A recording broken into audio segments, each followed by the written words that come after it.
ಗುರುವನ್ನು ಅವನೊಬ್ಬ ಮಾನವನು ಎನ್ನುವವನಿಗೆ, ದೇವನಾದ ಮಹಾದೇವನನ್ನು ಶಿಲೆ ಎನ್ನುವವನಿಗೆ, ಪ್ರಸಾದವನ್ನು ಎಂಜಲು ಎಂದು ಹೀಯಾಳಿಸುವವನಿಗೆ ನರಕವು ಎಂದಿಗೂ ತಪ್ಪಲಾರದು.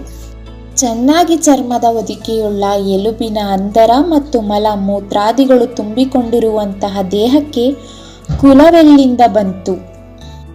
ಅನ್ನದಾನಕ್ಕಿಂತ ಹೆಚ್ಚಿನ ದಾನವು ಯಾವುದೂ ಇಲ್ಲ, ಅಲ್ಲದೆ ಅನ್ನಕ್ಕಿಂತ ಮಿಗಿಲಾದುದು ಕೂಡ ಯಾವುದೂ ಇಲ್ಲ.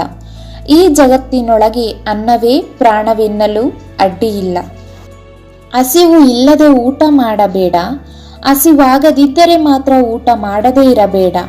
ಬಿಸಿಯಲ್ಲಿ ತಂಗಳ ಬೆರೆಸಿದ ಅನ್ನವನ್ನು ಉಣಬೇಡ, ಅಂದರೆ ಯಾವಾಗಲೂ ವೈದ್ಯನಿಂದ ದೂರವಿರುವೆ.